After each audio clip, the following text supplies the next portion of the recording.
Howdy, y'all. Welcome back to a fresh, hot episode of Rednecks Rising, your favorite anti-fascist, anti-capitalist, anti-racist Appalachian podcast. It is so good to be back and to be sharing energy with y'all once again. Of course, I am your host, Chelsea, and I'm so excited to be joined today by two phenomenal new co-hosts on the pod, one of whom y'all might remember from an earlier interview episode, and one who is totally new to the show, but who I think y'all are gonna love, my friends Tiara and Tiara. It's been a hot minute, and I'm really excited to be working alongside of these two stellar humans who both understand the struggle of working class parenthood and making time for changing the world in between changing diapers and keeping the light bill paid, and who hopefully can help cover more ground than I was able to do by myself when this was just a one-woman show. There's been a lot of life changes, all for the immense better in my life, but it's definitely taken me on a detour to get back into this project that is so near and dear to my heart and so important, I think, in general to have in the world, especially as we see how narratives are leveraged to prop up the state's interest at the expense of the working class majority. In today's episode, our new friends introduce themselves, and then we formally declare this platform a full-blown conspiracy podcast as we hit on everything from AIPAC to Kate Middleton to Epstein to the Irish Prime Minister and so much in between. Influencers, Amazon, the mine wars, and the shit talk. There's so much shit talk.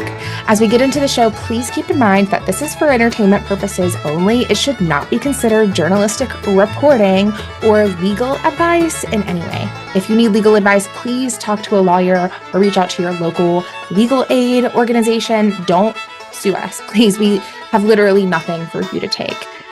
Also, when we talk about FedSoc, please know that that is in reference to the Federalist Society. I actually had to ask what that was about after the show. So we're going to talk about that more in depth on another episode. We just did not have any more time in today's episode because it's already 2 hours long, as you might have noticed. Also, we do cuss a lot. So if you're at work or you're around kids, you might want to put on headphones maybe. And we do touch on a few sensitive topics in the show, including state suppression with gun violence and the genocide in Palestine. We really want to hear from you. We want to hear your feedback on the episode. We want to hear your stories. Join us on the show. Reach out to us on social media or via email. You can find all of those links on our link tree, which will be included in the show notes, but it's linktree/Rednecks Rising. All right, I think that wraps up my housekeeping notes for now. Let's get into the show.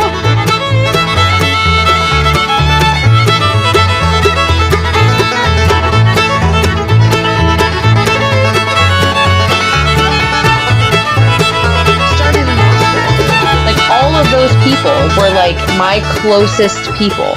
And not that I didn't have Native friends prior to that, because I did. I had Native friends all through college. Like most of my friends were Indigenous and a lot were Navajo, and they still live on Navajo Nation. And it's like, I feel like because my closest connections came in law school, that I was in an echo chamber. Like I was in an echo chamber of Indigenous people that think the same, right? That see the struggle and understand that this is universal and we need to fix it, and that we can't get rid of it unless we fix it for everybody. Like fixing it for one group doesn't mean that we fixed it, you know? And I don't know why, I just, because I don't live on a reservation and I haven't lived on a reservation, like I wasn't close enough to know that that wasn't the common consensus.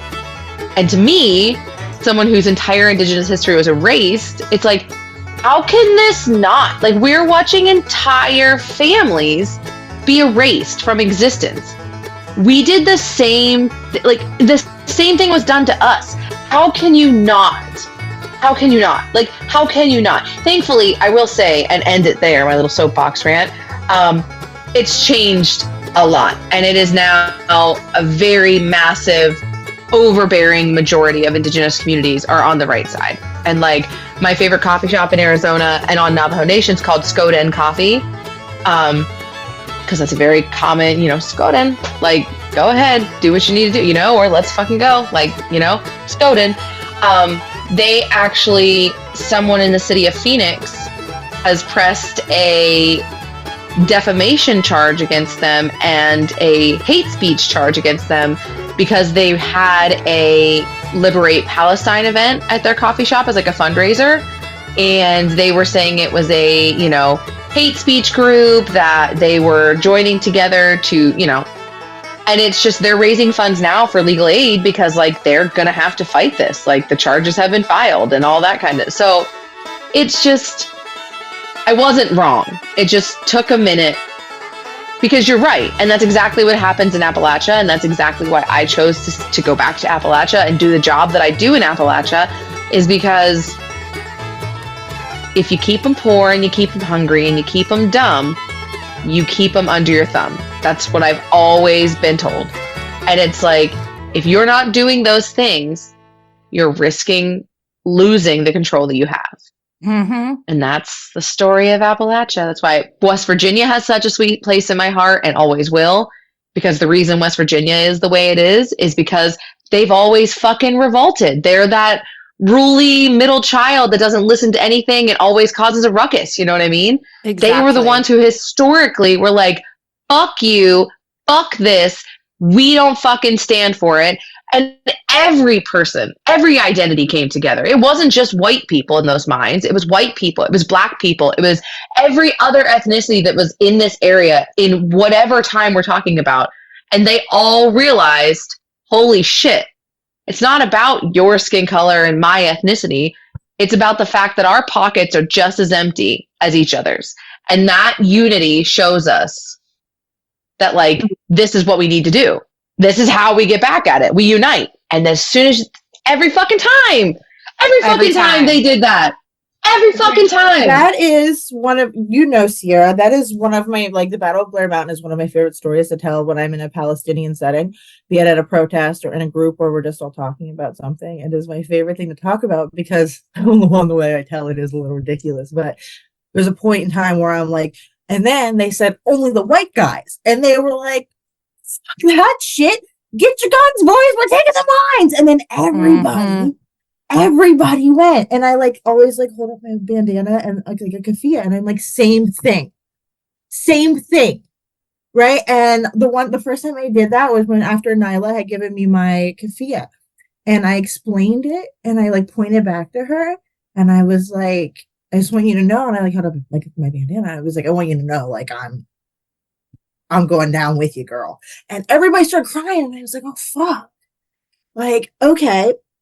So I went on to elaborate the importance of, and I was like, I understand you guys are a peaceful people. And everybody has their place in a revolution. Especially ornery motherfuckers in that moment. Because Nyla's there beside me, and this was after she had a gun fucking held to her head at the like a couple protests before that. Some dude walked up, had a gun to her fucking head. He's out on bail. And her son was there, and he's like 10. And he was terrified to go to protest again. And I had said to her right before this one, I said, listen, if anything happens, let your son know. If I'm there, nothing's going to fucking happen to you. Right? So they're there. He comes over, confirms with me at the beginning of the protest, right? Nyla asked me to speak last minute, and I'm compelled to speak about solidarity. At one point in time, I talked about pipelines. And I just told you about this year, and I was like explaining to them like the concept of like they go out and strap themselves to fucking machinery. I bet we can get them to strap themselves to the gates of weapons factories. Like same fucking issue. Oh, they're doing it. Reject Raytheon in Asheville literally is like they are getting arrested for blockading the path to the Raytheon. Yes, I think I talked about this in like fucking November or December with them, and I was like, I guarantee you're gonna see them doing this. Like, and I gave them Facebook, like, Instagram pages to go watch and shit. Because when I go to these things, it's mostly like an urban audience. So I'm just trying to like let them know like where to find help. You know what I mean? And like show them a general understanding from someone over here. But I had mentioned that, and I said the importance of it is like we're so different, and it's really important that different people show up. And the United States government knows that. Ask Fred Hampton. And so like I'm here. And I want to talk about the importance of us being different because we can get each other into different spaces. And then when we come together too, it's a lot scarier because it's a lot scarier when the preacher stood next to Fred. It's a lot scarier when I stand up here next to Zena. And it's a hell of a lot fucking scarier, I can promise you, whenever this is all said and done, we handle the most important issue where I know you guys, I know your hearts. And when they come over that hill one day and they see a bunch of people in keffiyehs strapped to fucking machinery, it's going to take a lot more to get the pipeline in. And I swear to God, Chelsea, 200 goddamn Arabic people started screaming yes. Because that is how they operate. That is that is any anarchist or resistance organization that I know over there that I have had the privilege of speaking to. Their whole thing is absolute solidarity across the board. Like they check in with me to see like how my life is and like pray for me in the middle of all of this because they're concerned about our issues too at the same time. And that is something that we can learn from them. It's like so fucking much. But I gotta swear less, I swear. But I got on my rant because we're talking about Tiara, refresh me. Blair Mountain. Yes, that's how we got West here. Virginia. That gets them hype as hell because they didn't know. And then they go and they look into it. And I've had so many people come back and be like, well, and most We people, didn't know. I didn't know until I literally grew up in Appalachia, but I'm in, Southern Appalachia, and they didn't teach us that shit in public school here. And so when I was actually starting this podcast, of course, like Battle of Blair Mountain was like one of the first things that I had in my queue to talk about, but I wanted to start, my flavor of neurodivergence says, but why did that happen? But why did that happen? But why did that happen? And so when I started looking into the Battle of Blair and I learned that it was like the grand finale in a series of events, I was like, oh, well, I have to go upstream. What happened before that? And then I literally ended up at the fucking foundation of the United States of America as a corporation and like it and all of the shit that like, it was just, it was the foundation of this podcast in a way that like when I launched this initially, I knew I wanted to talk about social justice and movement spaces and history in Appalachia. But genuinely, I think even just starting this and forcing myself to like learn about all of this actually deepened my understanding of how interconnected these issues all really are. Like, I think my understanding of liberation grew just as a result of having to better understand our history as Appalachians. Like that, it literally forced me to become more anti-racist, more anti-capitalist, like in the end. And so I think this is a great place to say, howdy, y'all. Most folks probably know my voice, but we still need to introduce you. For all of the folks listening, it's really easy to get into a conversation when there's like many of us here. This is Chelsea speaking, but I am so excited to introduce someone y'all have heard from before in an interview and someone you have not heard from before who I'm actually meeting face to face for the first time tonight, even though we've been in group chats together for a hot minute now.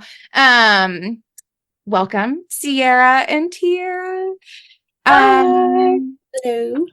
I would love for y'all to transition us a little bit into grounding us in who you are and who is sharing these stories with us and this wisdom and all these tidbits. Maybe, Sierra, I can pass it over to you since you've been on the show before. We can kind of like pick up there with, we talked to you when you were in law school still, or in a different stage of your life. So maybe pick up there, remind us who you are and a little bit about what brings you here. Sure. My name is Sierra. I was on the podcast a while back when I was in law school. I have since graduated law school. Congratulations! Thank you. I took the bar, what was it, 2-3 weeks ago now? I will get my results April 19th and swear in June 4th. So since the fall, since I graduated in the summer, I have been working as a public defender here in Appalachia in southwestern Virginia. And I absolutely, the last time I was on the show, I talked about my indigenous ancestry in Appalachia, growing up in Appalachia, and then why I was staying and coming back to Appalachia. Don't mind the dog. Roxy Joe. That's also The our dog. new podcast host, right? Yeah. I'm so sorry.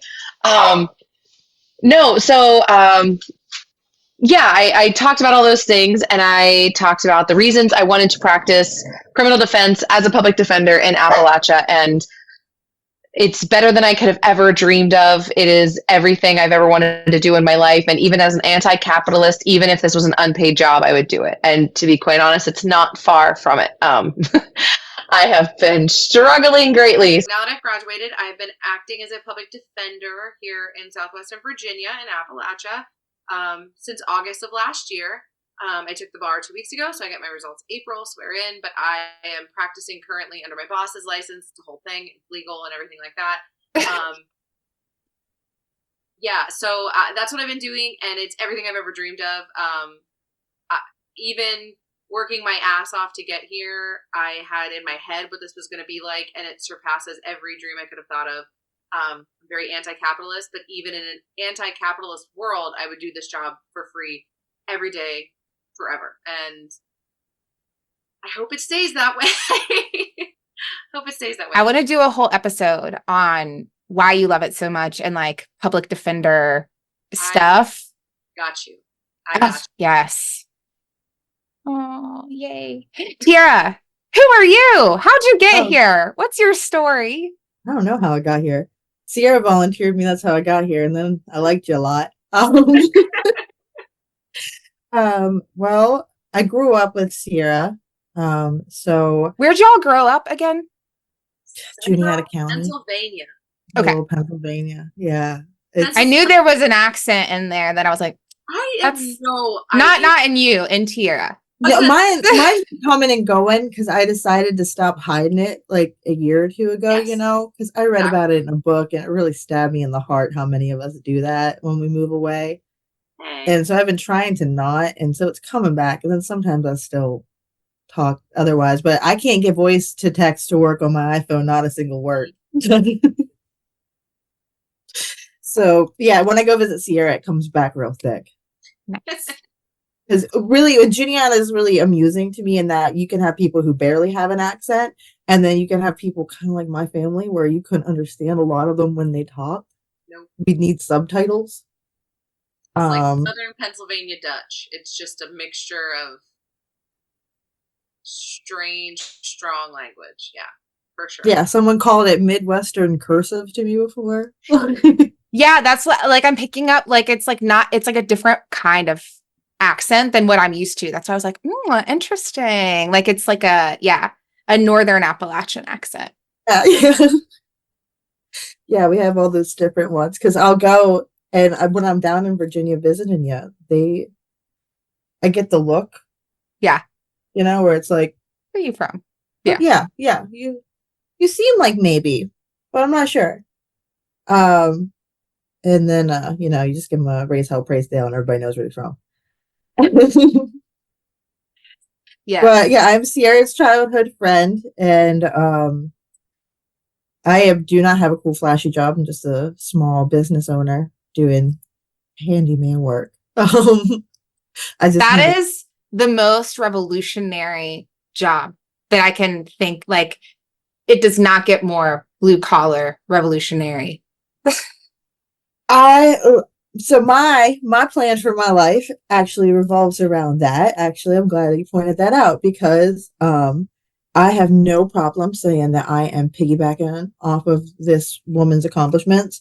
And whenever we're doing some communal living, when she gets us all set up and when we're like doing some communal living, I plan to utilize small businesses like that in the area to create a better, like, self-sustaining economic system within really small remote areas of Appalachia and small towns and stuff. I believe that we can have a more self-sustaining way of living where we can very easily, because of our abilities and our resources that we have at hand, the skill sets that we have, that I'm really grateful that I left home because I didn't know what it was like outside. I didn't know how many useful life skills I had, but we can very easily step away from capitalism well before anybody else can. And we can model that, especially in a communal living kind of way. I believe we can model I'm personally an anarchist, full blown. I believe we can absolutely model communal anarchist style living to the point where we can do it on a larger scale. I want to eliminate food deserts by creating food hubs. And honestly, we need to stop making it so taboo to be on things like EBT and things like that in small areas. We really have to stop letting them drill into their heads that makes them less of a person or less of a worker or anything like that, because they qualify most of the time. And the issue is that they're qualifying. It's not that they're qualifying, it's that they're qualifying, that the resources that they're being provided with are so far out of their reach that they could all go get it, but they're being shamed out of it. So they're just doing without instead. They're not making as much as people in other locations. So get people signed up for things like that, and then you get the government money pumped right back into your community.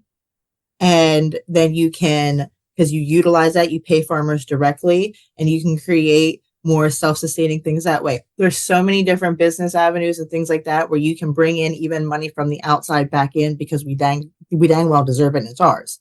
So my focus is more on something like that in the future. That's what I've been getting my life experiences from, working with different nonprofits. I do a lot of networking. We'll get back on topic here. Bear with me. It's the end of the day. I'm going to be everywhere. But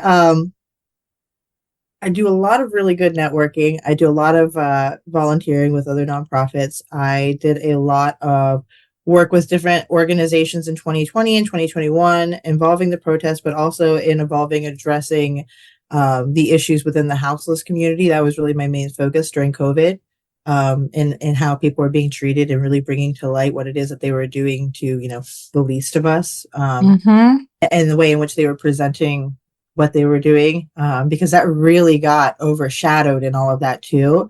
And it was directly related because these people were also getting caught in the crossfires of the protests and whatnot. So I tried to do a lot of networking and getting those local organizations involved with the local houseless community, because when you do that, then who shows up at the next protest? Local houseless community. And they actually have a union rep who came out one time with signs and stuff. And that, to me, community building is my focus. And so otherwise, I'm essentially a stay-at-home mom. Oh yeah, I guess I forgot that too. I'm a single mom of 3. Oh yeah, those kids. Yeah. Wouldn't it be called work from home? The cool, fun job that I get to love. No, I have to come home and raise 3 very uniquely amazing children. They are wonderful, and I love my nephews and niece so much. And how many, Tiara, do you have? I have 4. And I have 1. So for anyone listening out there, locking in a time to record together successfully between the 3 people that you're hearing right now probably took us a long time, 6 months. That's also why my brain is mush. I can't do this by the end of the day. I'm mush, and I answer to me brilliant, not stupid questions all the time. Oh man. But we're piloting, experimenting with, testing out, having y'all join as co-hosts on the podcast. So I'm just so excited when you're talking about the houseless community, Tiara. I have stories of bringing the houseless community into advocacy as well for Medicaid expansion in my situation. And just, I think we are going to have so many great stories and tangents and soapboxes to go on together. And I want to give a little bit of a disclaimer to the listeners that this is going to be new for all of us. I've never had a co-host before. Y'all have, I think, never had a podcast before. So we'll be figuring out a new flow, and totally open to feedback and input. And of course, we're going to be wanting to interview folks. So if you're hearing this and you want to sit down for an interview, this will make it to where we can have more options for folks to interview people. So our schedules can match with interview guests a little bit easier. We can maybe feature some new folks on the show. But yeah, I just wanted to let everyone know that you're listening to 3 folks who are raising humans, working or running small businesses, and which is also working, and trying to exist and coming together to talk about the fire that burns inside of all of us, because it's still going to keep burning whether we talk about it or not, but we might as well share it with each other so that maybe we can help guide it towards a better future. It can burn down what needs to be burned and shed light on what needs to be seen. So yeah, welcome. I didn't have an agenda for this episode. So is there anything in particular that you think is important to set the stage for anyone who might be listening to this about what they can expect? Well, this podcast, I know it's Redneck Rising, not Appalachia, but we're all Appalachian and we kind of highlight the history of Appalachia. This is an anti-Zionist Appalachia podcast, because if you weren't anti-Zionist, how the fuck could you claim to be an Appalachian podcast? We don't need to go into that. That's just something that before I had a platform to complain about it, I was complaining about it all over online, and I'm happy to hear there's been some changes, but that's just know that what you're listening to now, we are anti-Zionist all the way. And you don't have to worry about that here. Yeah. I think it's really important to name, like, for anyone who is new and might be listening to this as the relaunch, like, first episode, Zionists can fuck off, capitalists can fuck off, fascists can fuck off, racists can fuck off. The premise of this show is that Appalachia is not backwards. We are not broken. We, like, too many groups in America and across the world have been firsthand victims of oppression, of white supremacy, of capitalism. And that is why we stand hand in hand in solidarity with our siblings, our Black siblings, our Indigenous siblings, our Palestinian siblings across the globe. And because, like, we're not fucking free until we are all free. And I think that is exactly right. That is the premise of the show. And like I was saying, earlier, when I even started the show, I knew I was going to talk about all of the great work that was happening on the ground in Appalachia that I knew was happening. And, like, I knew that the coal mine uprisings had happened, et cetera. But literally just doing the show has made me so much more cognizant just how deeply intertwined our fate is and our movement. I was speaking of the Reject Raytheon group, when October 7th happened and Palestine, Israel became more visible in the public eye, I think, and, like, more talked about in this moment in time, I still, at that particular moment, was in a place where I was like, I don't know enough to make a statement about this. I actually was like, I don't take a stance on global politics because don't have the time to research global politics. So I'm not going to be someone who speaks on something I don't know about. And a friend of mine who is here in Western North Carolina brought it to my attention that the state Democratic Party had some internal stuff happening where there was a Zionist group that was trying to pass a resolution backing Israel. And this friend of mine invited me into the learning journey about Palestine. And as I researched it, the same thing happened that happened when I first started this podcast, where it was just like, oh, fuck, like, I have to have a stance on this if I care about Appalachians. I have to have a stance on this if I care about people, if I care about, like, if I claim to be anti-capitalist, this is at the center of the issue. If I claim to be anti-fascist, this is at the center of the issue. It's all at the center. Because, like, I ended up making a video series about it, and I was going to make one reel, and I think I ended up making like 6 or 7 because it was just impossible to put it all in a minute and a half. But they just closed down last year the paper mill that is in the center of Canton, North Carolina, which is in the county where I live. It was the largest employer in Canton, North Carolina. They closed it down last year.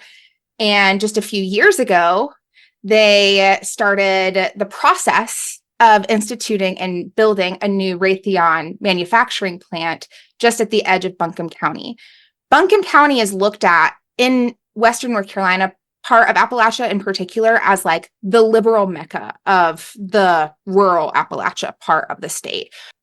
And Buncombe County is where Asheville is. And so it's majority Democrat county commissioners. Raytheon came in and said, hey, we want to build a war manufacturing plant right here on the edge of the French Broad River, which already has tons of issues with pollution, et cetera. How about y'all give us, I don't know, a few $1 million to help us make this possible? Do it for the jobs, right?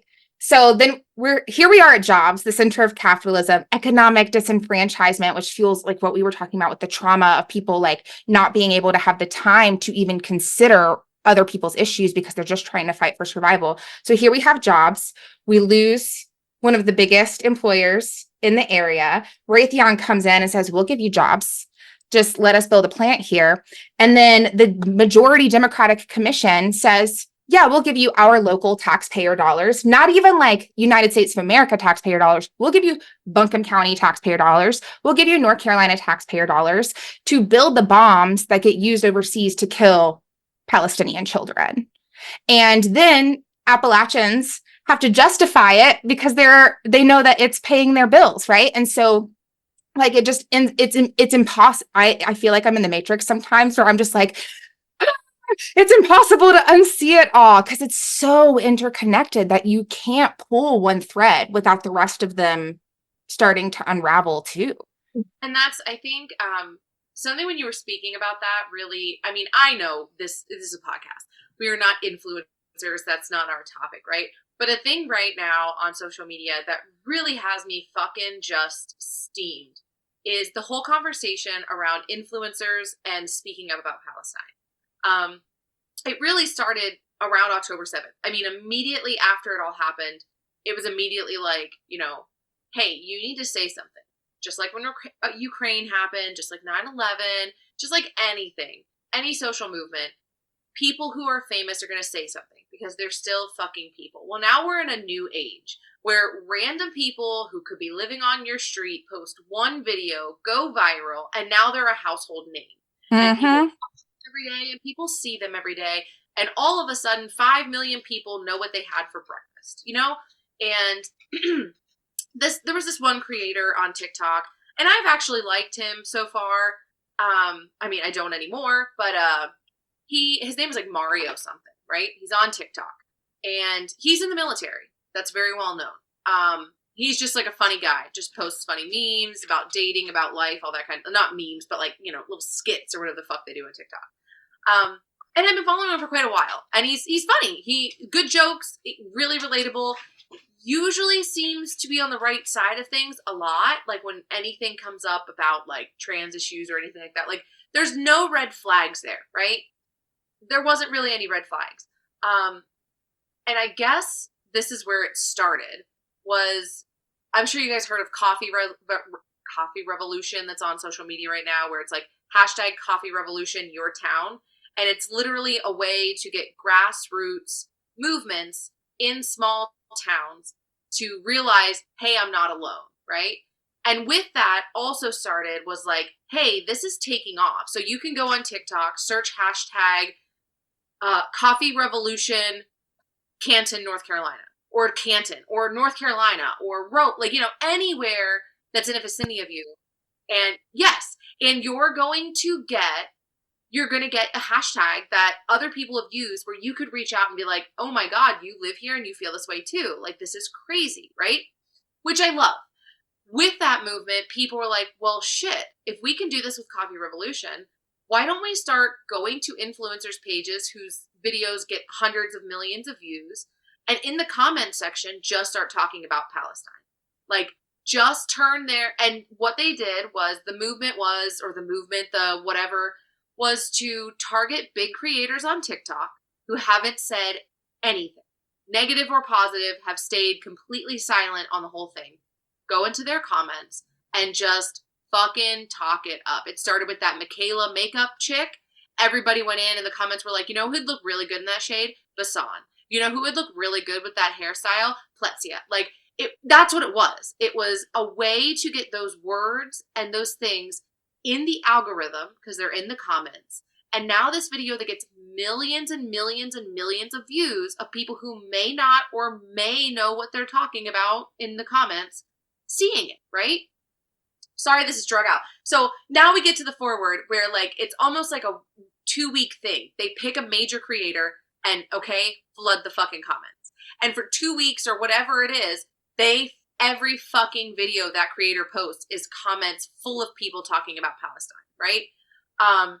And the latest target was Elise Myers, who, everybody loves Elise Myers. Oh, yeah. Everybody loves Elise Myers. Elise Myers hasn't said a fucking word about it. She's a mom from Nebraska.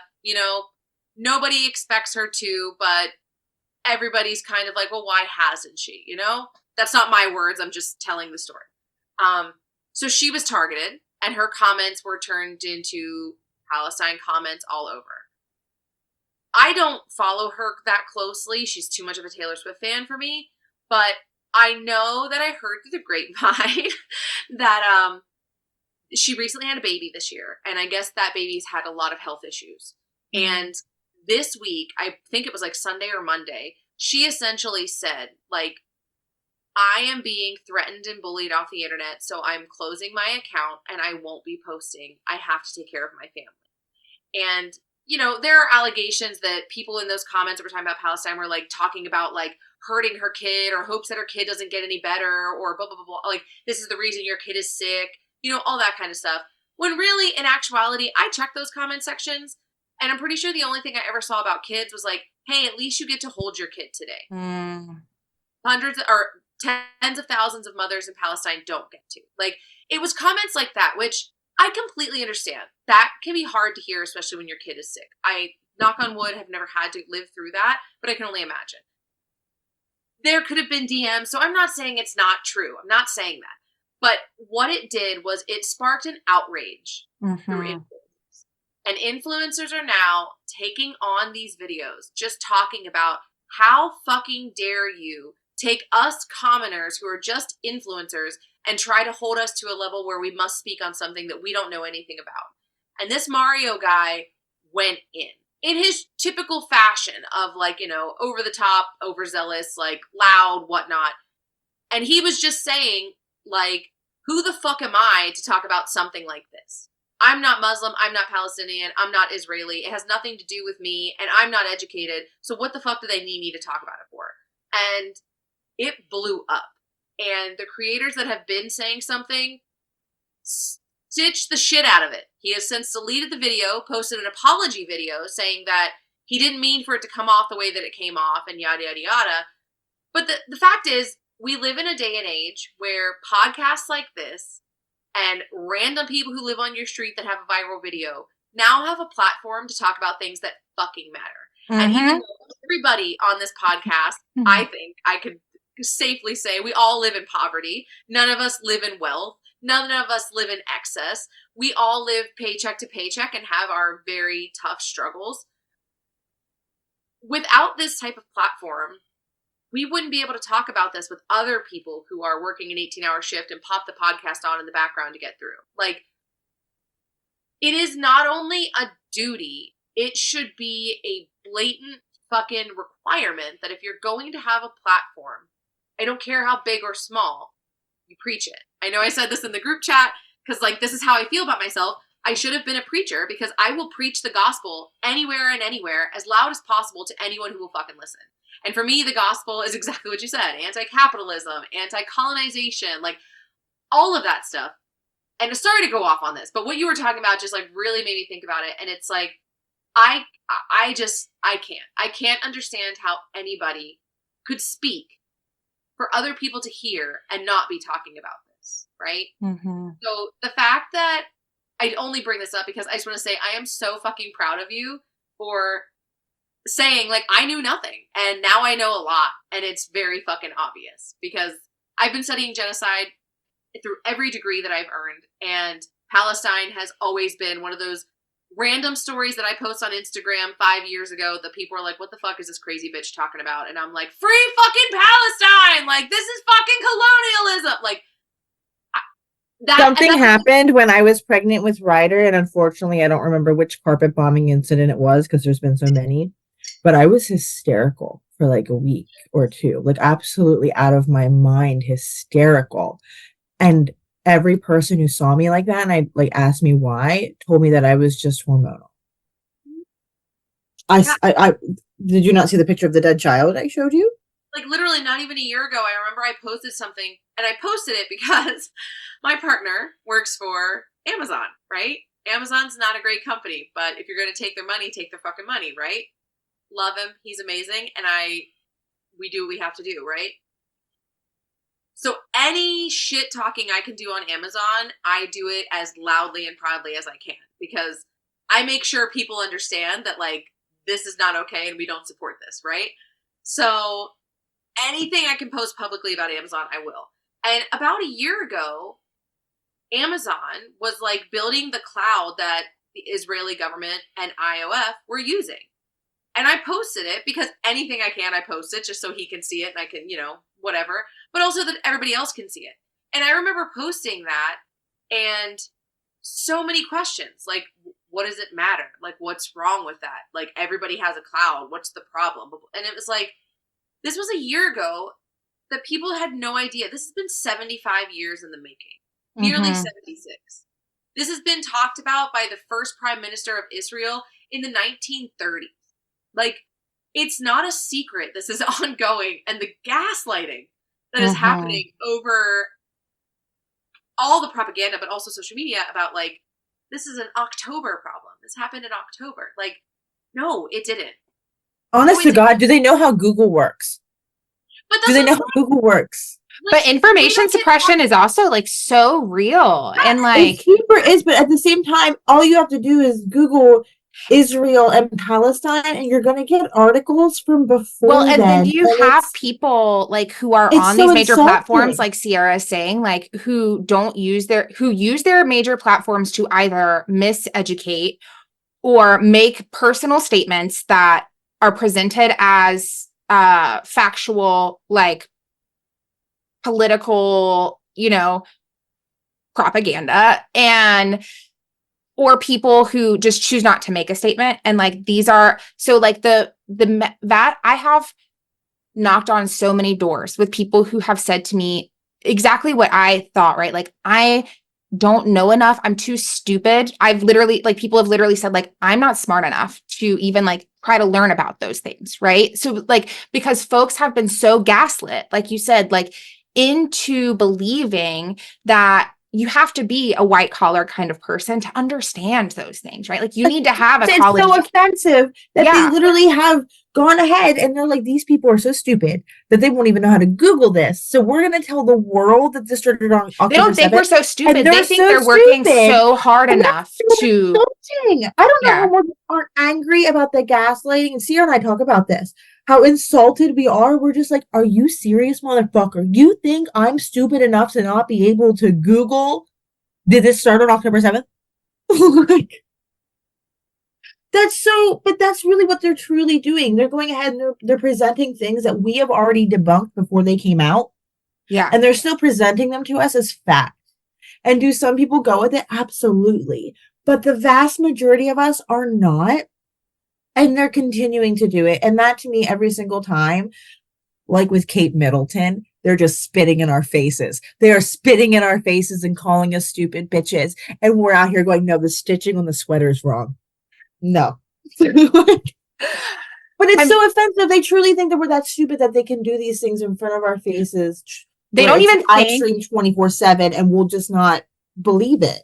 I think that you're right, it is insulting, but I don't even think that they think that we're that stupid. They think that they have enough control that they can predict our behavior because they are trying to control our behavior. Like, I think they literally... Well, that's emotional ignorance there for me. That is, they are doubting our emotional intelligence. Well, they're traumatizing. That's like they're like, oh, we're traumatizing them so much. There's no way that they're going to have the capacity to go into and research all of this. Like it makes me think of like specifically, like I have been getting into it. I've been sharing the screenshots with y'all with like white retired liberals who are like, you better fucking vote for Bernie or the world's gonna burn, or Biden.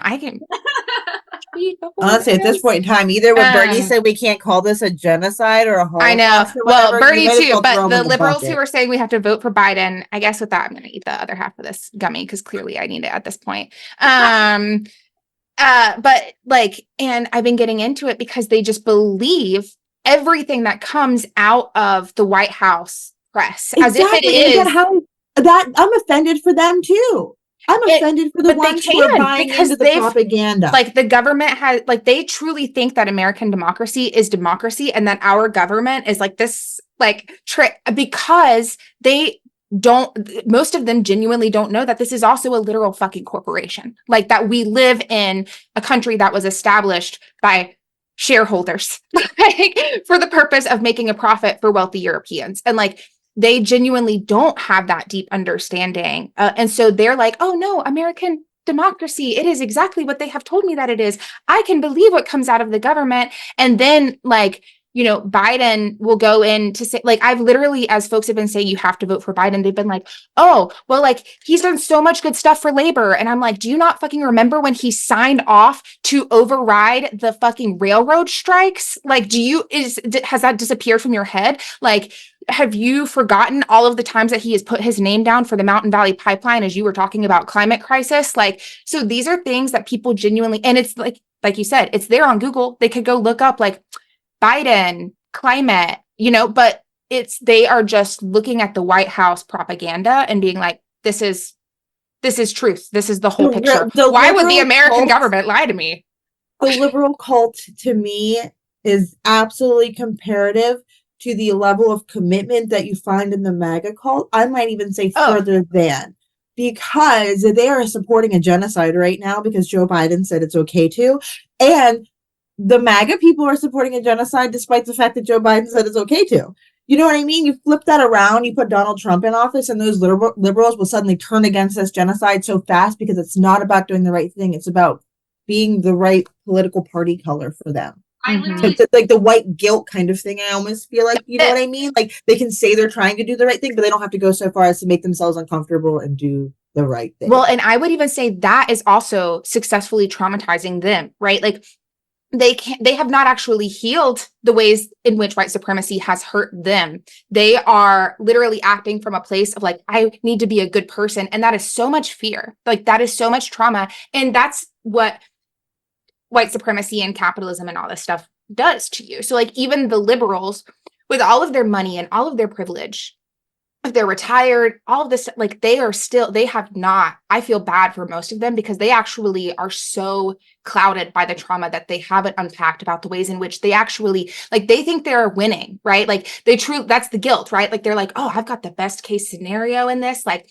I'm getting out scot-free. And it's like, my friend, you don't even know that you are living a path that was assigned to you by whiteness. And like you have been beating yourself up with shame your whole fucking life because you haven't been a good enough white person. Like these are the things, like I could just. No, something that I talked about, I don't know if I talked about it on the last episode, but I've talked about it so much, is like, I have the best metaphor, analogy, or whatever, I assume metaphor. Like, I am not liberal, clearly. I'm clearly not conservative. I hate them equally. But I will say, and this is going to lead into something, so just bear with me. I am far more terrified of Democrats than I will ever be of Republicans. One, I will acknowledge the fact that the Republicans have won since the Warren Court, which was, the late 60s, early 70s. After the Warren Court, that's when FedSoc was founded. And that's where American government judicially has started to move conservative. I'm not saying they're not dangerous. FedSoc has literally controlled our country in under 30 years. And anything legally that happens in this country, policy to law to judicial decisions, go through FedSoc. We can talk about FedSoc another time. But the point of the matter is what I'm about to say is like 1,000% a belief that I have that the Democratic Party is far more terrifying than the Republican Party will ever be. Because I was in law school in 2020. I was in a tort reform webinar on a Saturday morning when all of a sudden, all of us in our little Zoom law school Zoom room just started hearing sirens and horns and whistles. And we were like, yo, what the fuck is that? Our professor stopped what we were doing because we were in the middle of essentially a hearing, a mock hearing. And he's like, hold on, guys. And he was like, somebody unmuted and was like, Joe Biden won the presidency. Because remember, we were all waiting because we didn't know, because it was so close. They had to do recounts. It took a few weeks for us to find out who won the 2020 election. And Washington, D.C. literally went nuts. Like, the sounds that we were hearing out the windows were people celebrating. And I had never been more terrified in my entire life, and neither have I ever been so angry second to Trump being elected. Because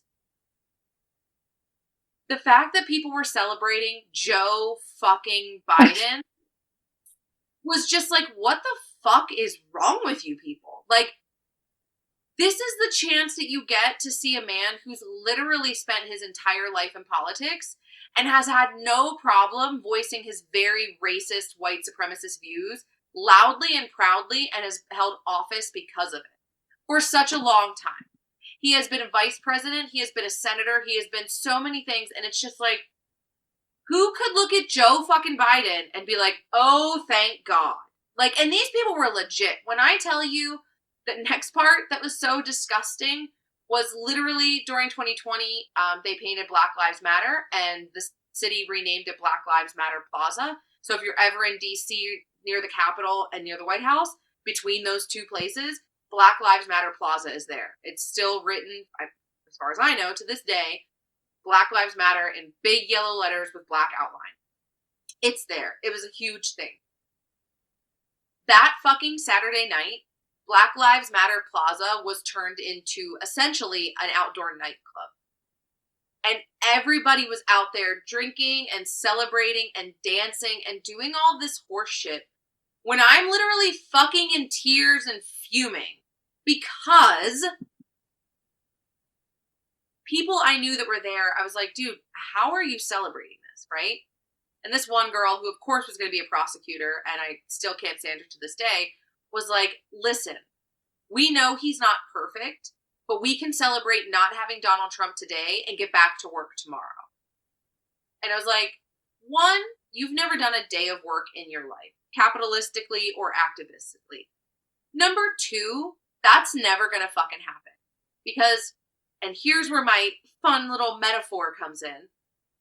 If you see a shepherd with a field of sheep and there's a wolf walking around his fence, you would assume that he's preparing, right? He's got his livestock guards, dogs, he's got his guns. He knows there's a wolf and he is fucking ready to protect his sheep. But if you have a shepherd with some sheep in a field and there's a sheep running loose outside the fence, is he going to be carrying a gun or on his best or waiting for something to attack his sheep? No, of course not. He's going to welcome that sheep in. And he's going to be like, hey, I know you're not mine, and I know you may not be perfect because I see that you've been out in the wild for a while, but I'm going to bring you in and I'm going to take care of you. And I'm going to trust you with my flock. And he does that because he doesn't realize that it's a wolf in sheep's clothing. So then you aren't even on the outskirts of being prepared to attack when that wolf takes off the sheep's costume and attacks your entire fucking flock. And that is the Democratic Party. The Republican Party is loud, homophobic, racist, white supremacist. They are loud and fucking proud about it, and they don't shut the fuck up about it. So when Donald Trump was president, every fucking day was a new scandal, right? And I'm not saying they weren't warranted, but I'm just saying we had a whole fucking hearing about documents in Donald Trump's gold bathroom, and I probably will guarantee you most people listening to this don't remember that the same thing happened to Joe Biden while he was in office. Because it didn't make national news. It wasn't talked about. Am I saying either of them are right? No. What I'm saying is, when a Republican is in office, we are on fucking guard. The media, the neoliberals that run this country, on fucking guard and ready to do damage control and ready to change the narrative to show like how fucking terrible these people are. And as soon as we have Democrats in office, the exact fucking opposite happens. We make excuses. We let it go. We praise them for doing goddamn bare minimum, if even that, and we just turn our fucking back. Exhibit A, AO goddamn C. That stupid, stupid, stupid human. So it's just like,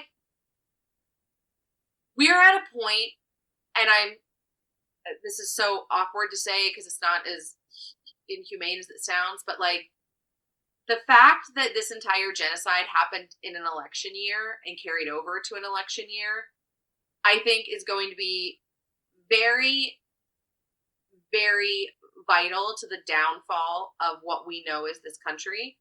And I am so fucking here for it. And I am so fucking lucky because, as my partner and I talk about often, where would you go if there was an apocalypse? And it's the Blue Ridge goddamn mountains, because I'd have every resource, every climate, and I am too far away from anybody to care about coming to find me. So they ain't gonna find us out there. Yeah. Just like when they were looking for my dad and my mom in that manhunt. I told the cops they ain't gonna find him out in the woods. Good luck.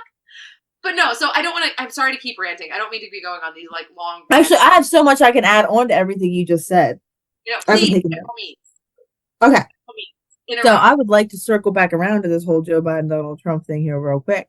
I would like to say, with this being an election year, do I vote? Yes, I do vote, which I know sounds kind of stupid considering what my political beliefs are, which is voting isn't real. But I do it out of protest for every minority person that I know.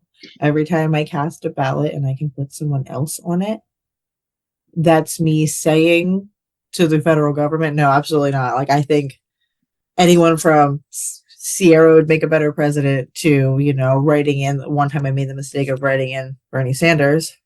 But like things like that, those are political statements. I've even done to the point where with local government, the boy's dad became the judge of elections because I wrote his name in as the only person I trusted to do it, and he ended up winning. But I think I do vote, and I think that this is a great time for a third party to take off. If anything, I think that this is a good time to point out. I think more and more people are seeing that both parties are owned by the same person, that we really are operating within a one-party system. The right strips away our rights, and the left promises to give them back if we vote for them, but they never give them back because Joe Biden could bypass Congress to send money to Israel, but he can't bypass Congress to go ahead and codify Roe v. Wade so that we can have access to abortion. Bullshit. But if they don't have the threat of bodily autonomy, why would we vote for a Democrat? Why? Because especially us out here, why would we do that? Because they don't give a shit about us at all. So they have to go ahead, they have to strip away everything. They don't care otherwise. So when we go ahead and we look at that and we look at the cult-like mentality, when Donald Trump went ahead and did his whole Muslim ban, when all the protests were happening for that, the number of liberals who came out, but with signs that were like, fuck you, Donald Trump, and not, no, we support our Muslim brothers and sisters, this isn't okay. Astounding. They had huge numbers then. Unlike the beginning of this genocide, we're getting the numbers now, but it took them like a month. At the beginning of this, you didn't see those people. The first several protests I went to, I was a white person. I was the white person, and everyone else was Arabic. I have my kids and stuff with me too, so they're not people, I don't know.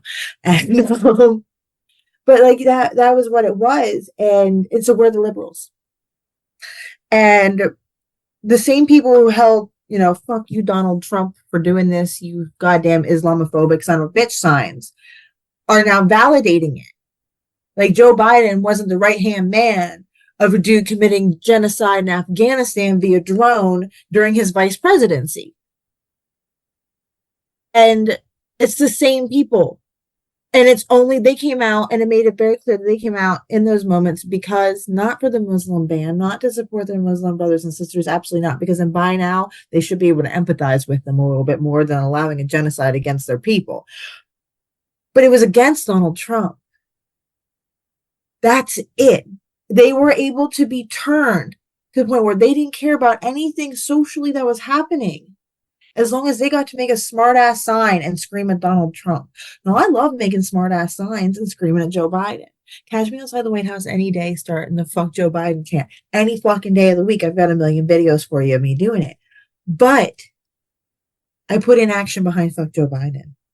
And it's fuck Joe Biden, it's fuck Donald Trump, it's fuck anybody supporting this, which means fuck AOC, fuck Bernie Sanders, sure as fuck my governor Josh Shapiro, and fucking Fetterman. Fetterman can suck a dick. That man, his AIPAC was his main donor. And that man ran on one of the most leftist platforms. He had national coverage. He had a huge following thanks to TikTok, and now he's running around calling TikTok dangerous.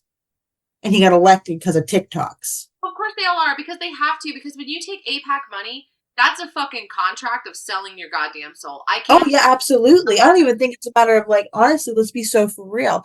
I would think that one of them would put human decency above their career. I don't think it's even about saving a career. I think it goes much deeper than that. You can expect from me conspiracy theory after fucking conspiracy theory, but this is now a full-blown conspiracy podcast, because when I tell you I can go deep on because I've just been holding back on the podcast because I'm like, are the people ready? Can the people handle it? Are the people ready? I'm gonna dump some Middle Eastern conspiracy theories on you too, because I have so many friends over there that tell me things that, like, because I'll go compare notes and be like, guys, what actually happened over there in your history books? Because I'm getting this over here. And they're like, oh no, we already knew that, girl. And I'm like, oh, the Nazis got on the boats and went down. Okay, got it. You already knew that. That's why you guys are saying you're fighting Nazis, because you already know. Mm-hmm. No, and yeah, I mean, it's also like this whole fucking TikTok ban, this whole fucking AIPAC shit. The reality of the situation is, and like, I don't know if you guys saw this or not. I saw it like shortly before we got on the podcast. So did you guys see, I think it was yesterday, the Irish Prime Minister was over here and like spoke about Joe Biden and shit. Yeah, guess who resigned today? The Irish Prime Minister suddenly and unprovokedly resigned from being Prime Minister of Ireland. Why do you think that could be? Yeah, it's never about the fucking career thing. Again, do you want me to go down the Epstein, Maxwell, Israel rabbit hole? Because it's there. And I often ask myself, where do these Palestinian children who go missing go? No, because that's what I'm saying. There's Like, so much that they can do to ruin people. And they put in these stupid ass situations because they are just average people getting elected. Who the fuck is John Fetterman? Who is John Fetterman to be deciding whether or not children get to live or die in Palestine? Who is he other than some dude who pulled a gun on a black man in his community when he was a fucking mayor before? No, and I mean, the point of the matter is like, the prime minister at this point hasn't put out like a reason for resignation. But how much do you want to fucking bet that his whole family and his life, after the stunt pulling in front of Joe Biden, are now on the line? And it's not careers, it's lives. It's not careers. And I don't even think it'd be a threat of, I'm going to sound so insane, but it's okay. Crazy hot scale. So I think that they're genuinely out here threatening to do horrible things to their families. Like, look at what they're threatening to do. Oh, they are. Yeah. And their families. They're not going to say, I'm going to kill your daughter. No, that'd be too simple. Yeah. Like, they're doing, it's the same people who were carving the Star of David, which how dare they spit all over Judaism like that, carving the Star of David into the back of Palestinians. Yeah. It's the same people. The whole TikTok ban isn't even about, like, everybody's like, oh, it's because it's too much pro-Palestine propaganda. Like, you know, they want to push the propaganda and they can't. That is the reason. But the reason isn't even that. The reason is because it's owned by a country that we don't have control over. If TikTok was right now owned by the same company with the same language going on, the same percentage of pro-Palestine like content, and it was owned by a Frenchman or a German or a British man, we wouldn't fucking give a shit, because we know that we have the ties to say, hey man, you got to pull the plug on this, and we'll write you a check. Just make sure it happens quickly, and make sure that you deny it until the day you fucking die, or we will mutilate your entire family. And like, they can't do that to China, because China's like, try me, bitch. And like, they're never going to do what the United States says to do. They're just not going to. So it is about the pro-Palestine thing. It really is. But that isn't the reason.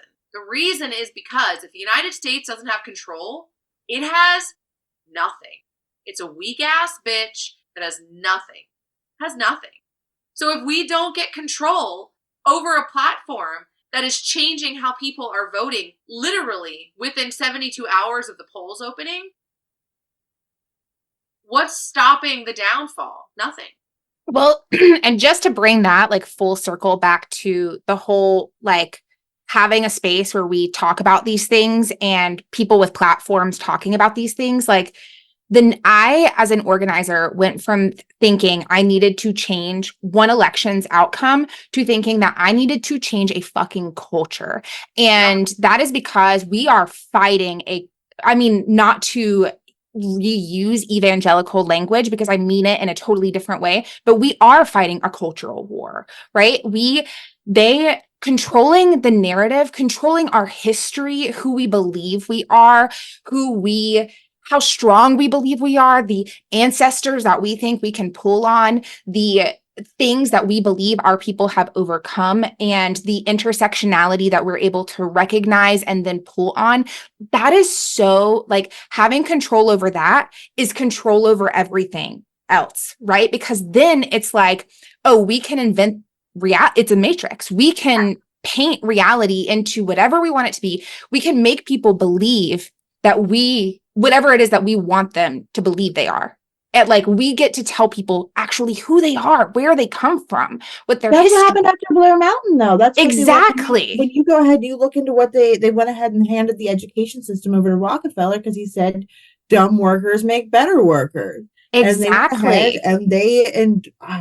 I get so this is the thing pisses me off the most because I want self-sustainability, but I also want inclusivity. And that means that it has to be safe. And they went ahead and they made it this place that wasn't safe because it used to be diverse. We used to have a flavorful culture. We don't believe things normal, just plain old white people believe. You go out there and we've got all kinds of folklore that normal people like that would be like out and about wouldn't have. We had something more that was more enriched, more communal, more diverse. And they stripped that away intentionally with the education system. They pulled people of color out of there. They made it more dangerous for them to be there. They indoctrinated them because and if you tell somebody who is at the bottom of the barrel that there's someone they can be better than, exactly, human natures are going to climb on top of them. One day we can talk about policing in Washington, D.C., because Tiara knows I can go all into the classism that has been established in D.C. so that they actually have minorities policing each other just so that they can say they're a member of a different class. Exactly. So they went ahead and they stripped that away from us and our solidarity and our sense of that, and they indoctrinated us to hate people who are different than us, convinced us that they were doing things to us that they weren't, that our life sucks because they have things that they're doing. And then they turn around and they say to them, well, look at them, they hate you. Exactly. And we lose that sense of solidarity because solidarity in that capacity scares the shit out of them because everybody has a role. And sometimes direct action and direct aid is, to me, one of the most efficient tools to do that. And I think Appalachia is an area where the culture is direct action, direct aid. We do things for people when we have nothing. I always think about like the story in the Bible about like the woman who gave she had like 2 cents or whatever the heck it was back then. And she gave that and the rich people were like, ha. And Jesus was like, no, she literally gave more than you because like it's all she had. That to me is Appalachia, truly. Mm-hmm. And that Appalachia is the home of mutual aid and nobody can convince me any different. Because it's what I was bringing up like the barbecue chicken in our hometown. When somebody died, you knew somebody was showing up at your front door with a barbecue fundraiser that they were going to sell on Saturday morning along 75, and you got to pull off, buy your barbecue chicken, and it was going to buy Deborah her chemotherapy or Bonnie's barn burnt down. We're going to rebuild that. Like we would raise money to rebuild stuff, but before the insurance guy could come out to look at it. Yep. And it was just because you've been so wildly inconvenienced by this that when that money rolls in, I'm so happy for you, bask in it. Yeah. Mm-hmm. Mm-hmm. And it would be, you wouldn't know Bonnie.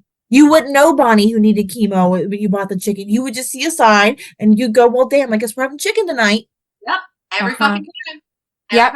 Anti-Fash. And going to the controlling the culture and the narrative, Appalachia was so beyond the control of the nation state that they literally had to suppress it with all of their might. And then TikTok now is becoming a platform where people are using it to amplify truth, to speak truth to power in a way that Meta often doesn't allow them to.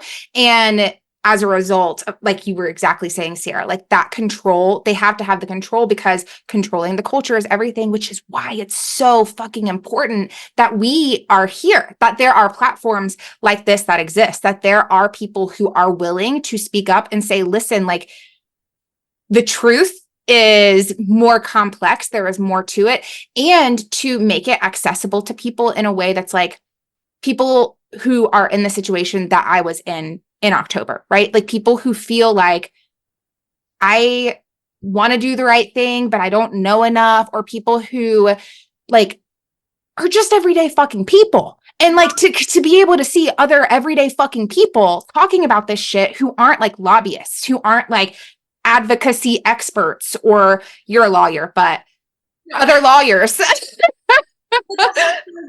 I don't want to get into the whole public defense and Appalachia thing, but something I wanted to say as you were talking about that, like, it just made me think, like, I am going to brag about myself a little bit. My clients love me. Like, my clients, I have had my own cases. I have my first 2 jury trials coming up. I'm on a high profile case, which, you know, I have done a lot of different cases, and my clients love me. They've given out my number to other people in the jail to get from a different public defender. Like, and I'm not saying that to like bag on anything, but like I take my job very seriously and I do a lot for my clients. And the reason I say that is when you're talking about solidarity and realizing that we're normal people, I would happily say 98% of the clients that love me are staunch MAGA Republicans.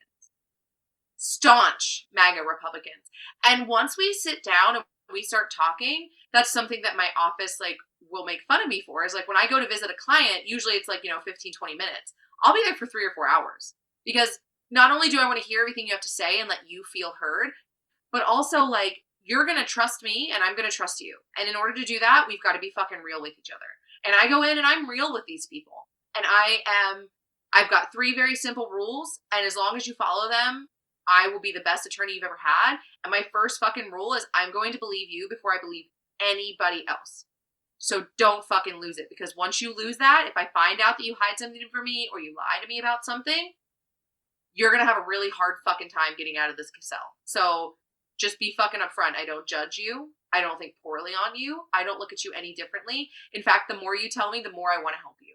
So something that you were saying about like using TikTok and how like Meta doesn't allow it. And it's like, do you notice that no other country has come after Meta or Twitter because they're American owned? Like no other country has done that. And the reason is because the one thing that's keeping this country from revolting entirely is class solidarity. Yeah. It's because every person who's been assassinated in the last 100 years has been done so. I mean, sure, further back, but I mean, in modern times, the last 100 years, wasn't assassinated for anything until they started talking about class solidarity. You've got Malcolm X, you've got Fred Hampton, you've got Stokely Carmichael, you've got Martin Luther King Jr. Like, everybody in the Civil Revolution wasn't fucking assassinated because they wanted black and white people to be equal. It's because they had the audacity to say, hey, black and white poor people, we're the same. And TikTok does such a good job of showing, like, I'm sure you guys have seen it where it's like, oh, you grew up in a black household and then all the comments are like, oh my God, I'm not black, but that same thing happened to me. And it's like, I always take the opportunity. It's like, oh, if you grew up in an Asian household, you wash your Ziploc bags. Or if you grew up in a Mexican household, you reuse your plastic jugs. And it's like, no, it's not your ethnicity that's solidarity. Like, it's not the ethnicity. It's because you're poor. It's because you're fucking poor. It's not where you live. It's not your community. It's because you're poor. Because we're all poor. And the things we saw on TV weren't real life. And the one thing that, again, I won't get too far into it, but what you were talking about, who I hope really hears our podcast, and I'm going to sound like this huge conservative apologist. I'm not. I swear to God, I will fight with the best of them. But I want the right-wing extremists who love conspiracy theories, who fall down the rabbit holes like us, to realize dude, these bitches are just me. Like, let me take you into Wonderland, little baby Alice's. Like, let's literally, go. Are like the exact opposite of people in real life that I would agree with, but they walk out of that jail cell and we have something in common. We're both poor, we both struggle, and I fought to save you, and now you get to do the same for your community. And it's just like, when you're in a position to have that binding ability between two parties, I have fucking ACAB tattooed on my thigh. Like, do you know how many of my clients love that? And yet they all vote completely differently from me. Why do we agree on that and not who we vote for? Why is that? It's not a hard concept. And this right here, us, and the reason, like, I reached out to you about doing this, like, hey, this might be crazy, but I think I have an idea, is because it is an election year. And people still believe in voting and they vote, and I support that every which way.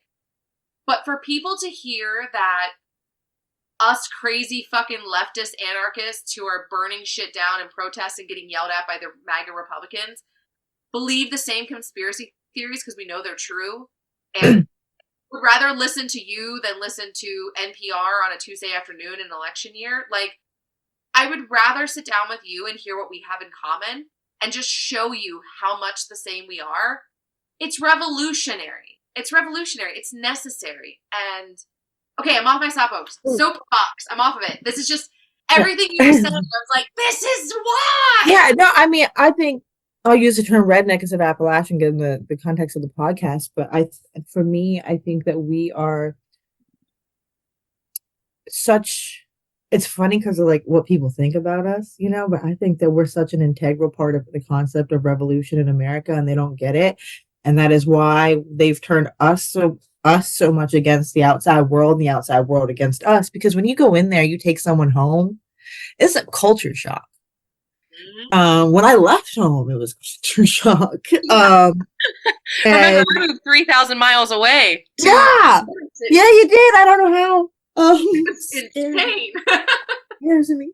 And but they did it because historically too, look what happens when anybody like us joins a movement. Because like I said, everybody has a role, and we love direct action, direct aid, but we also love direct action.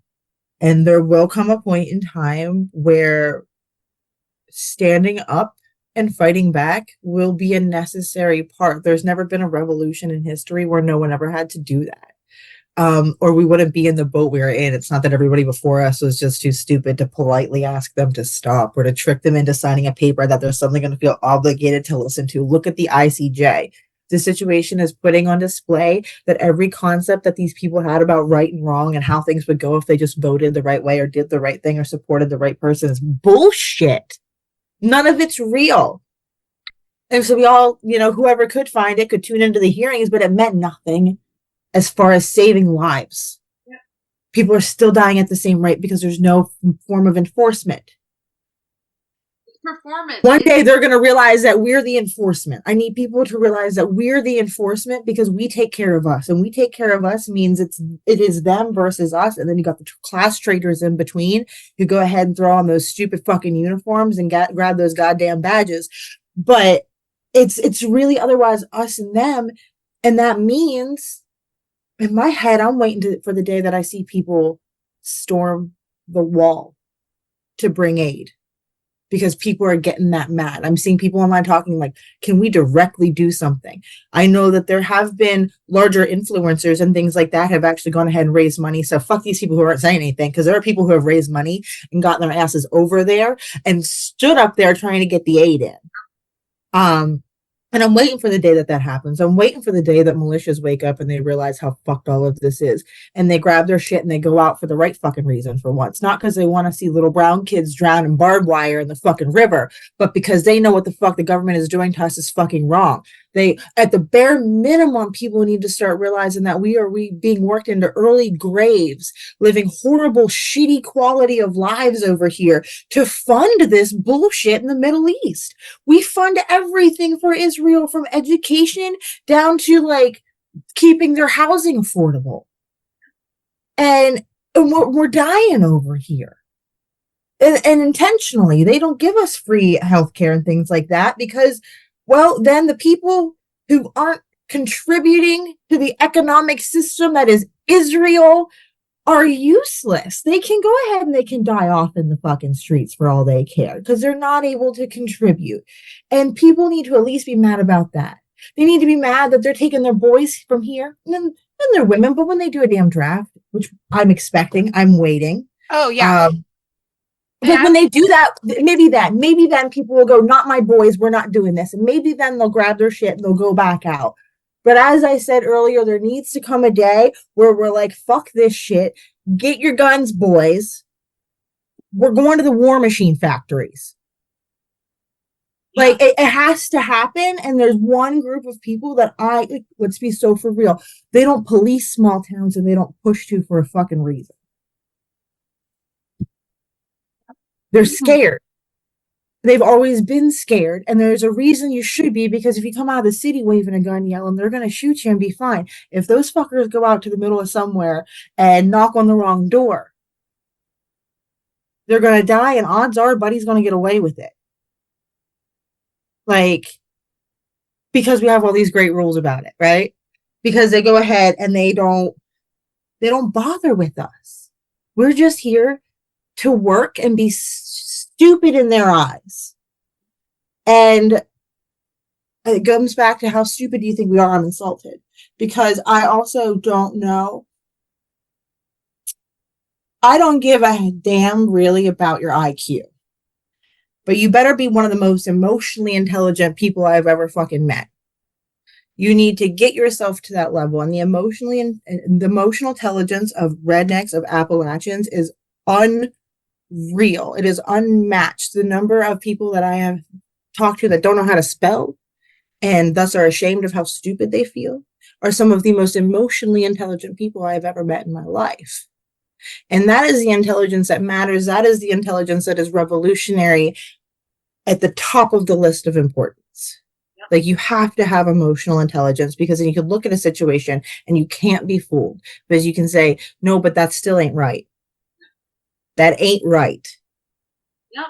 And if we get enough of us to say that ain't right, and then we get enough of us to do the things that we've historically done, then, I mean, history says things shift. And we can also politically cause a huge shift in America. If you can flip, Appalachia would also be the easiest place to flip third party. Mm-hmm. Oh, absolutely. It'd be the easiest place to start all of that, because we can go in and it's community. It's just go. We can go door to door. We can talk to each other. You can be someone locally that you know and respect, and just run as an independent. We don't need to be assigning other shit to us. We can just be independent, and we can go ahead. We can do that, and we can show everyone our emotional intelligence and our empathy and our community and our desire to do better and be better by going ahead and buying into this whole democratic process of bullshit, because they've gone and forgotten about us out there anyhow. They ain't watching. They don't give a shit what we're doing. There was an article this week. I feel like it was my local newspaper, but I know on Instagram, I don't know if you guys follow WV Holler. I love them. They share so much amazing information. Follow them immediately. They're great. They shared it too, so it might have been a bigger newspaper, but they're pretty close to me, so maybe not. I don't remember. But you guys may have seen it. It was just talking about the fact that only 21% of legislative seats are ever held by someone from a rural working class, rural area and a working class background. Mm-hmm. So when you think about it like that, like, only 21% of the votes that go through at any level are our voice. We don't have representation in legislation. We just don't. Like, the poor and the rural poor they just don't have it. They do not have representation in legislation. And that's why policy goes the way it goes. And that's why they keep the control that they keep. Because red people in the South and in Appalachia and in the rural areas get the bad rap of being stupid and voting against their own interests. But the reality of the situation is the Republican Party is just smart enough to talk about their interests like they know what they're talking about. The Democrats don't even fucking bother. They don't bother talking about their interests. The Republicans do because they're just not completely fucking moronic to the point where they just know to talk about it and then they won't do anything about it. But at least we're talking about it. And when you don't have anybody else in that position that looks like you, sounds like you, thinks like you, and lived like you, you're going to vote for the person that's at least talking about something you care about. It's not rocket science why Appalachia and the South are predominantly voting red. It's because they're the only people willing to talk about the issue. Mm-hmm. Well, and I also like the actual majority of people in rural areas just don't vote. And especially that's true in Appalachia. And so to say like the majority of Appalachians are conservative is just not true. The majority of Appalachians do not believe in this fuck show like system. apolitical. Yeah. Like apolitical. I believe they're probably independent, if not registered at all. Like, yeah. Like they have no, I wouldn't call it no political interest, but no, they don't see their political interests represented by this fake democracy. On the scale, I don't consider myself a leftist. Here's the scale. I'm like over here somewhere. I'm not on it. I don't want to participate with it because I have beliefs that are over here, and I have beliefs that are over here because I see it more like a circle. I was just about to say, I see it as a circle. And when you go far enough left, you end up coming back to like the small government right. And like people start to get you confused. Like they're like, wait, like I literally like the liberals in my town, because I came up through the Democratic Party. Like that's how I came through my political awakening. So most of the people like in my political social sphere locally are like now those retired white liberals with a capital E establishment, flag outside of their residence. And so they literally are like, oh my God, you're a Trumper now. Like you are a right-wing extremist, because I'm so far left that I call the Democratic Party out. I talk about how gun control is actually something that's been used to disarm